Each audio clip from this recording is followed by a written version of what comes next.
For 3 decades, The Tonight Show starring Johnny Carson shaped American comedy. It launched careers, defined culture, and captured the country's nightly mood. Millions tuned in to watch, laugh, and unwind before bed. But buried within that vast archive of jokes, interviews, and chaotic guest segments lies a side of late-night television most people have forgotten.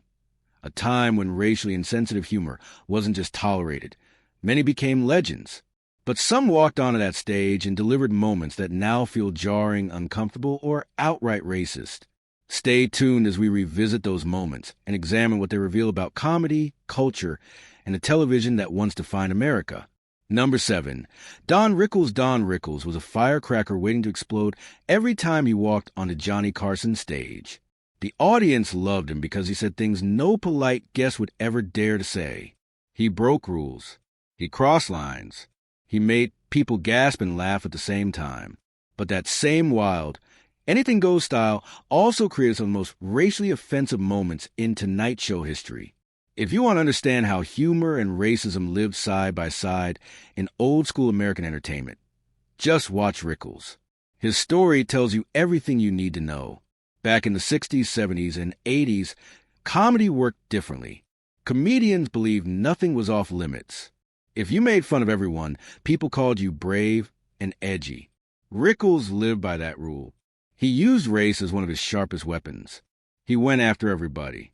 Black people, Asians, Arabs, Native Americans, Italians, Jews, Irish, Hispanics.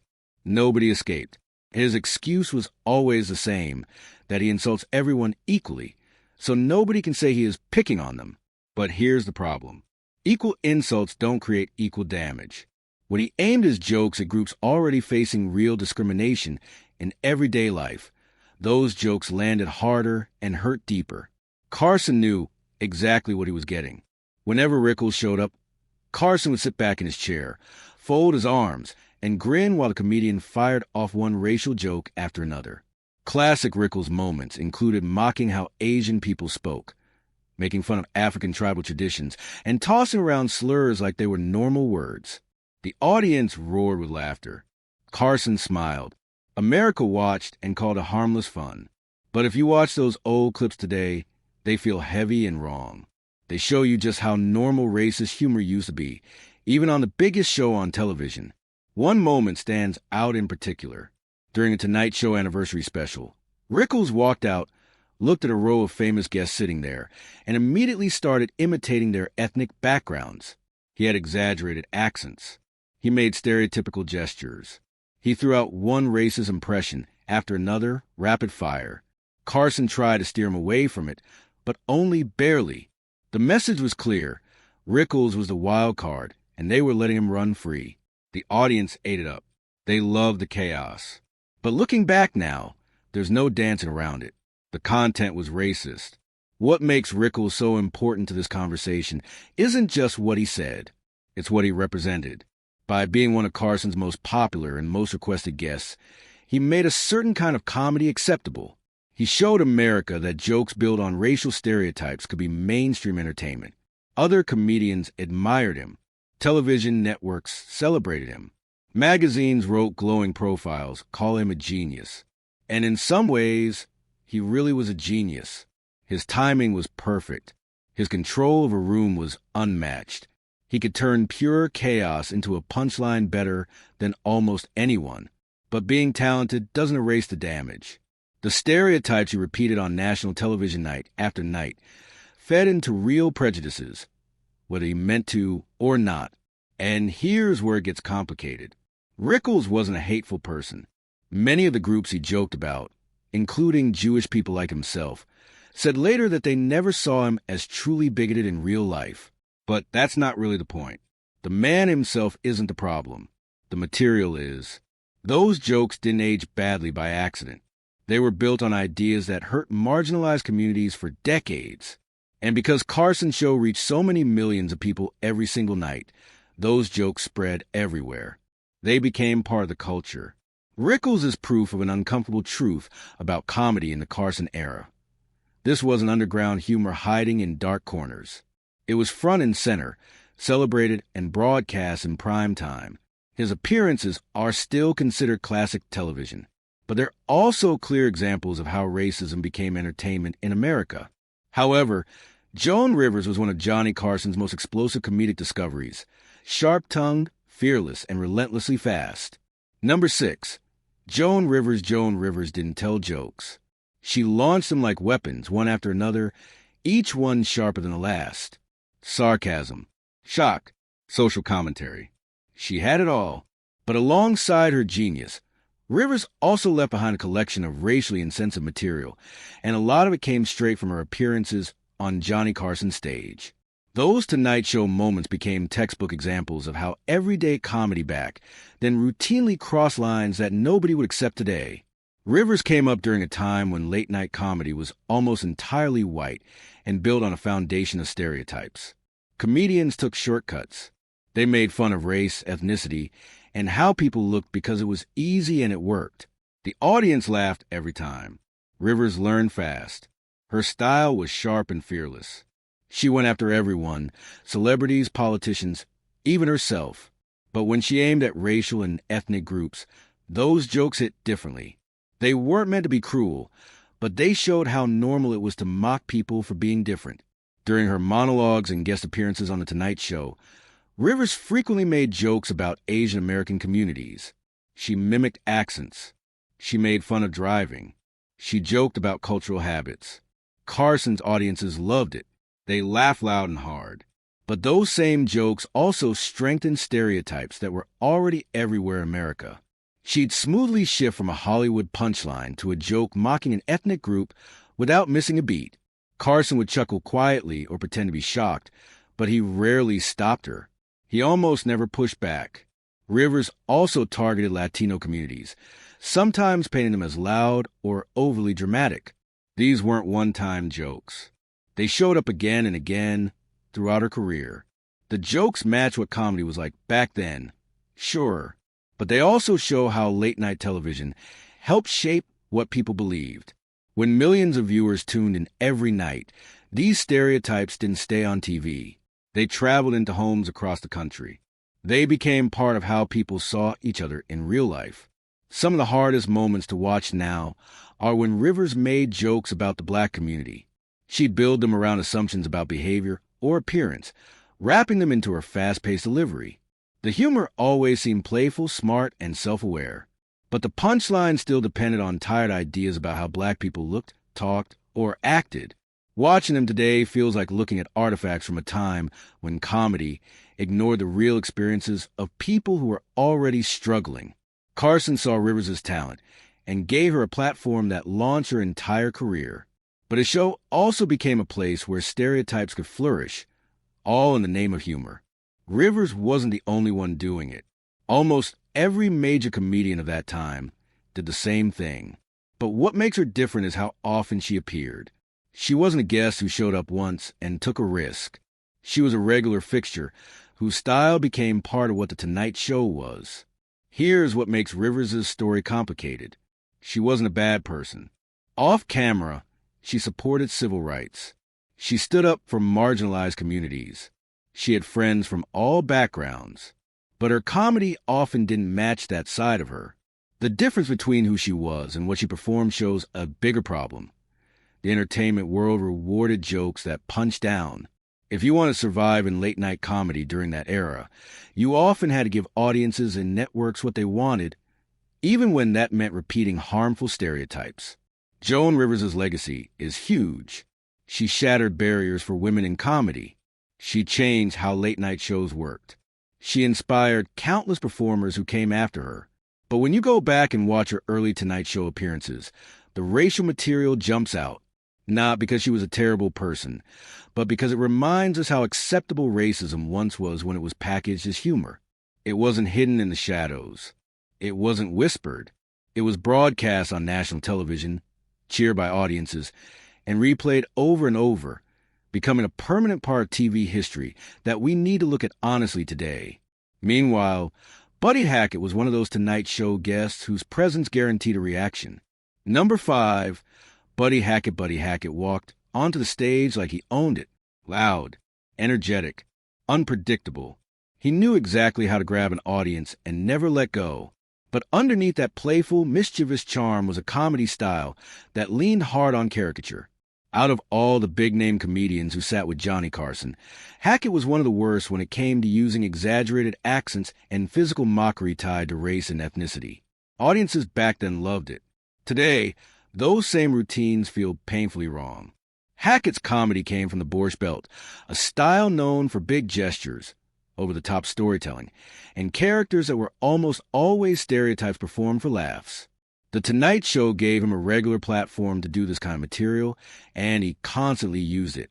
He'd portray Asian characters, Middle Eastern shopkeepers, or Eastern European immigrants using distorted facial expressions, squinted eyes, broken English, and heavy fake accents. To modernize, these are textbook examples of racial caricature. One of his go-to routines featured an exaggerated Chinese restaurant owner. He'd twist his face, change his voice, and slip into a mock Asian accent. It was a bit he'd been doing since the early 60s. Carson's audience exploded with laughter every single time. Carson himself would crack up, sometimes covering his face with his hands like he couldn't believe what he was hearing. It looked like harmless fun at the moment, but it showed a bigger cultural problem. These weren't real impressions. They were parodies. They turned entire cultures into jokes. Another bit Hackett loved doing was a stereotypical Middle Eastern merchant. He'd use exaggerated hand gestures and vocal tricks meant to mock how Arabic speakers sounded. The humor was framed as goofy, not mean-spirited, but it still depended on making fun of race and culture in ways that feel deeply wrong now. Hackett wasn't the only comedian doing this kind of material, but he was one of the most frequent offenders on Carson's show. For viewers at the time, these routines seemed innocent. They were sold as family-friendly comedies. Funny faces, funny voices, funny exaggerations. But humor like that does more damage than people realize. Every time Hackett put on an accent to play an Asian or Middle Eastern character as stupid, clueless, or clumsy, he reinforced stereotypes that already existed in America. These portrayals shaped attitudes and assumptions that real people had to deal with in their everyday lives. What makes Hackett's story even more important is how normal his routines were. He didn't act like he was being edgy or controversial. He delivered these caricatures casually, like they were just regular comedy. And back then, they were. The Tonight Show didn't treat this material as risky. They treated it as normal entertainment. That normalization is why Hackett belongs on this list. His appearances prove how racial stereotypes became woven into American comedy through constant repetition and acceptance. Carson almost never stopped him. Sometimes he'd shake his head or joke that Hackett was going too far, but those reactions were just part of the act. The way they played off each other actually made space for Hackett's caricatures to thrive. Carson would pretend to rein him in while letting him keep going. This back and forth made Hackett's routine some of the most memorable and most problematic segments of the entire show.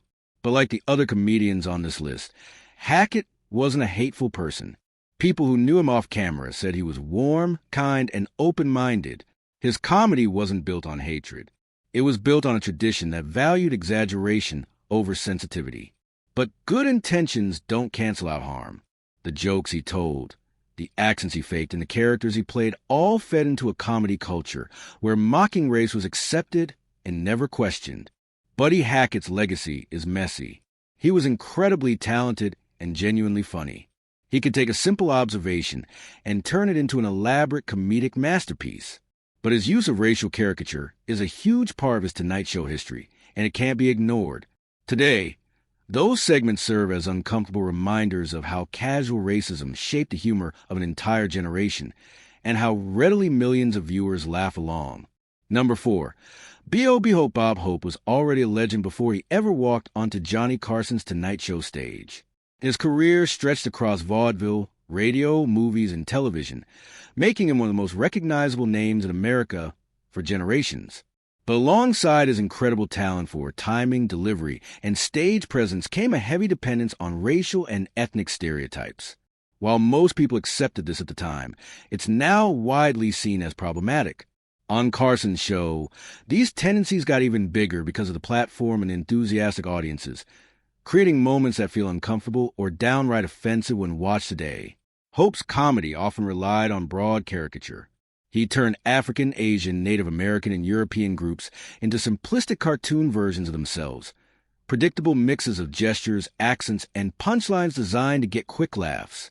For example, he'd impersonate foreign leaders or tribal characters using exaggerated accents and over-the-top mannerisms. The humor came from making fun of differences rather than from any real cleverness or observation. These performances matched what mainstream American entertainment looked like from the 1950s through the 70s, but they also drilled racial stereotypes into the minds of millions of viewers. On The Tonight Show, Hope followed the same pattern every time. He'd walk out, chat with Carson for a bit, and then fire off joke after joke. Some were about Hollywood dramas, some were about current events, and some, especially in his older material, used ethnicity as an easy comedic shortcut. Carson usually played the straight man. He'd laugh politely, act surprised, or offer a gentle reaction. He almost never challenged the material. Instead, he helped package it as entertainment for a national audience. One clear example comes from Hope's monologues during special segments about international politics. He'd mimic foreign leaders with wild exaggerations, making them look foolish or ridiculous. Sometimes he'd add physical gestures meant to emphasize how different and strange they were. Studio audiences laugh hard. But looking back, these sketches depended entirely on outdated and harmful assumptions about culture, language, and identity. They show a time in American comedy when racism, or at least racial stereotyping, was treated as normal entertainment. What makes Hope's segment so important is a combination of his massive fame and The Tonight Show's enormous reach. Millions of Americans watched Carson every night, and Hope's humor went straight into their living rooms. Because he was such a huge celebrity, people rarely questioned his routines. Even journalists and critics mostly stayed silent. His jokes didn't exist in a bubble. They fed into societal biases and became part of a larger cultural pattern where making fun of race was just accepted. That doesn't erase the happiness he brought to many people, but it does put his Tonight Show appearances in a more critical light. Still, there's nuance here. Hope was shaped by his time. He rarely seemed to come from a place of hatred. Much of his humor simply reflected the entertainment world he grew up in. He performed for troops during World War II and continued doing USO tours for decades, often drawing for what audiences found familiar and funny. But that familiarity had a price. The humor depended on exaggerating identity and difference, and those exaggerations haven't stood the test of time. Bob Hope's presence on Johnny Carson's Tonight Show captures a key conflict in television history: the blurry line between beloved comedy and the spread of harmful stereotypes. His timing, charm, and command of the stage were unmatched, making him a classic guest. But the material he brought, with its casual, repeated use of racial caricature, reminds us of a time when that kind of humor was widely accepted, rarely questioned, and broadcast on one of the biggest stages in television history. Joan Embery may not be the first name that comes to mind when thinking about racial insensitivity on The Tonight Show, but her recurring animal segments provide a revealing glimpse into the subtle ways racial stereotypes were woven into seemingly innocent television entertainment. Number 3. Joan Embery became famous for bringing exotic animals from the San Diego Zoo onto Johnny Carson's stage. Her appearances were supposed to be charming and educational, a fun break from the usual talk show routine. But underneath all the fur, feathers, and scales, some segments relied on racialized humor and caricature that reflected the broader attitudes of that time. Embery's segments often featured animals connected to African or tribal settings. The setup frequently included props, music, or commentary that leaned heavily on Western stereotypes of African cultures, sometimes painting them as primitive or exotic. For example, tribal-sounding drum music might play when she brings out a snake or a lion, and playful jokes would link the animal to stereotypical savage behavior. Studio audiences, used to these kinds of tropes, laugh without thinking twice. But to viewers today, these connections feel like casual racial caricature, linking wildlife to human cultures in ways that trivialized or twisted what those cultures actually were. One pattern that kept showing up involved pairing African animals with exaggerated commentary about African habits or customs. Embery herself was never openly offensive. She approached animals with real care and passion. But Carson's framing, the audience's laughter cues, and the scripted lines often made everyone complicit in laughing at implied stereotypes. What looked like light-hearted humor carried undertones drawn from long-standing colonial and racialized imagery in Western media. Some segments also played on humor that contrasted Western and non-Western ways of life. Jokes about how people in Africa would handle this animal, or what a tribe would think presented entire cultures as one-dimensional and exotic. By turning these comparisons into punchlines, the segments quietly reinforce the idea that non-Western cultures were inherently different, strange, or amusing to the mostly white American audience watching at home. Carson's role in all of this mattered. He played the classic host, charming, friendly, slightly overwhelmed by the chaos of live animals. He let Embery deliver the lines while guiding how the audience reacted. His laughter, his smiles, his little comments helped normalize the jokes, even when they carried unexamined racial implications. The Tonight Show's format, built on live interaction and instant audience response, made these moments feel bigger and more acceptable. The humor seemed communal, like everyone was in on the fun. It's worth saying that Embery herself wasn't malicious, and the intent wasn't overtly racist. She genuinely loved animals and took pride in teaching viewers about them. But the structure of the show, the cultural context of the 70s and 80s, and the specific way these segments were framed meant that racial stereotypes crept in, even unintentionally. This points to a bigger issue in television history: how innocent-looking entertainment can keep harmful ideas alive when racialized context goes unchallenged. Looking back at Joan Embery's Tonight Show appearances gives us insight into the subtler forms of racialized humor in mid-century television. While her focus was animals, the patterns in her segments, tribal music, cultural exaggeration, implied caricatures, show how even well-meaning content could reflect and reinforce stereotypes. These moments might seem small compared to the overtly racist jokes told by other comedians, but they remind us that racial bias in entertainment isn't always loud and obvious. Even lighthearted programming can feed into a culture that normalizes these ideas. In the end, Embery's legacy is complicated. She inspired generations of animal lovers. She brought wildlife education into millions of American homes. She charmed audiences with her warmth and knowledge. But her Tonight Show segments also reveal how television could quietly embed racial stereotypes under the cover of harmless fun. In that sense, she's an essential part of understanding how comedy, context, and culture came together on one of the most influential stages in American television history. Number 2. Richard Pryor holds a unique and complicated place in the history of The Tonight Show. Unlike the other guests on this list, Pryor wasn't racist. He's widely celebrated as one of the most groundbreaking black comedians in American history. But his early appearances on Johnny Carson's stage show us the tension between race comedy and the pressures of Hollywood.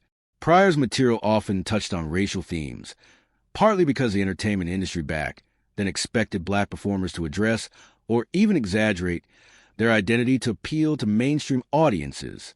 This makes his segments important when examining racial dynamics on the show. In the late 60s and early 70s, Pryor's career was just taking off in an environment where black comedians were often boxed in. Mainstream television, including The Tonight Show, encouraged jokes that reinforced stereotypes, even if unintentionally. Pryor's early routine sometimes involved self-deprecating humor about African Americans, using slurs and caricature behaviors as part of his act. On the surface, this might look like he was feeding into negative stereotypes, but context matters. Pryor was a master at exposing society's prejudice, while also navigating an industry that limited opportunities for black performers who didn't conform to certain expectations. One example comes from his 70s appearances on Carson's show. Pryor often included bits about everyday life in black communities, highlighting systemic inequalities and social realities. Sometimes he adopted exaggerated personas or used language that shocked white audiences to drive home the absurdity of racism. While these performances sometimes included words or images that feel offensive today, they were often tools for social commentary, satirical critique, or personal storytelling. Pryor was pushing boundaries in ways that mainstream comedy rarely allowed. Carson's role in these segments mattered too. He was a polite, accommodating host who let Pryor perform freely, though always within the limits of live television standards. While other comedians use the Tonight Show platform to deliver broad, casual racial humor, Pryor's comedy had a sharper edge, blending social critique with self-expression. The contrast shows the systemic pressures that forced black comedians into spaces where they had to navigate between being authentic and being acceptable. It's also worth noting how Pryor evolved over time. By the mid-'70s, he was openly rejecting the old-style minority joke framework, crafting routines that confronted white audiences with uncomfortable truths about race in America. His Tonight Show appearances from this later period are noticeably different, less reliant on stereotypical setups, more daring in social critique, and hugely influential in shaping modern stand-up comedy. But those early performances remain a window into how even talented black entertainers were limited by the racial norms of the era. Including Pryor on this list isn't about calling him racist. It's about understanding how television, comedy, and systemic bias all came together. His presence on Carson shows both the creativity and the compromises required for a black comedian to succeed on a national stage. By looking at his segments, we see the nuances of race in late-night television, how jokes could reinforce stereotypes, how performers navigated pressure, and how audiences interpreted racial humor. Richard Pryor's Tonight Show legacy reminds us that comedy is rarely neutral. His performances reflect both brilliance and the limitations of an era where race shaped opportunities, expectations, and audience perception. Number 1. Oliver North's appearance on The Tonight Show stands apart from the other guests we've examined. Unlike comedians who relied on stereotypes or laughs, North's inclusion on Carson's stage brought controversy of a different kind.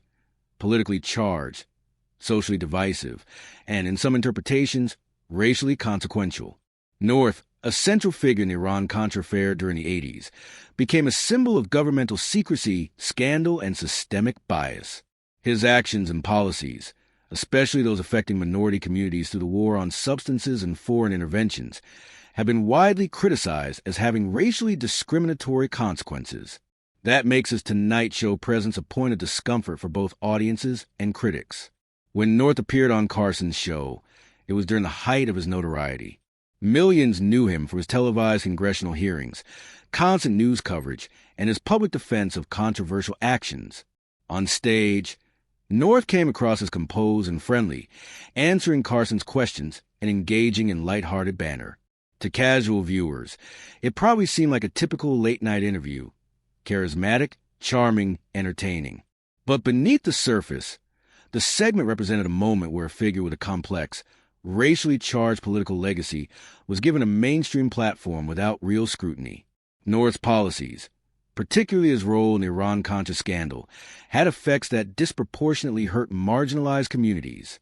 The covert support for foreign operations, combined with domestic policies like the expansion of substance enforcement programs, contributed to outcomes widely regarded by historians and journalists as racially unfair. The Tonight Show segment itself didn't directly address these issues, but the audience's laughter and applause normalized the presence of a controversial figure without fully questioning the implications of his actions. Carson's handling of North shows a broader tension in late-night television. The host's job was to entertain, to keep things moving, and to engage audiences. Carson let North present himself positively, even as public debate about his ethics raged outside the studio. By providing that platform, the show contributed to a subtle legitimization of North's persona, effectively smoothing over the controversial aspects of his record, including those with racial consequences. The segment shows how television could shape public perception, often in ways that downplayed the